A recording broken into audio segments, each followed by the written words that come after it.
இது ஈக்குவலியம் கான்ஸ்டன்ட் வந்து கேட்டக்கூடிய ஒரு சிம்பிளான ப்ராப்ளம் தான். இதில் வந்து பார்த்தீங்கன்னா ஈக்குவலியம் கான்ஸ்டன்ட் வந்து பார்த்தீங்கன்னா நமக்கு வந்து டெல்டா ஜிக்கும் ஓகே ஈக்குவலியம் கான்ஸ்டன்ட்டுக்கும் டெல்டா ஜிக்கும் உள்ள ரிலேஷன்ஷிப் வந்து எக்ஸ்பிளைன் பண்ணியிருக்காங்க. ஈக்குவலியம் கான்ஸ்டன்ட் வேல்யூ நமக்கு என்ன கொடுத்துருக்காங்க 10 கொடுத்துருக்காங்க.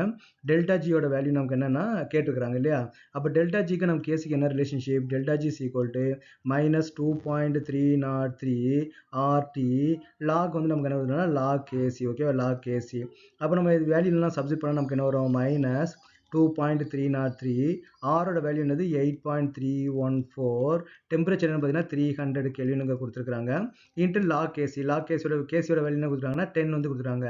அப்போ லாக் 10ஓட வேல்யூ வந்து 1. அப்போ இந்த 3 மல்டிப்ளை பண்ணால் நமக்கு என்ன கிடைக்கும் பார்த்தீங்கன்னா 5700 and 44.14 ஜூல் வந்து நமக்கு வந்து கொடுத்துருக்காங்க. Joule per mole. இது நமக்கு வந்து கிலோ ஜூலுக்கு மாற்ற நம்ம என்ன பண்ணோம் மைனஸ்லேயே அது வந்து -5.7 கிலோ ஜூல் பர் மோல் வந்து வரும். அப்போ இந்த ஆன்சருக்கான டெல்டா ஜி வேல்யூ நமக்கு என்னன்னா -5.7 kg per mole. இங்கே டெல்டா ஜி வந்து நமக்கு வந்து நெகட்டிவ்ல இருக்குது. அப்போ டெல்டா ஜி நெகட்டிவாக இருந்தால் இது வந்து ஸ்பான்டேனியஸாக இருக்கும்.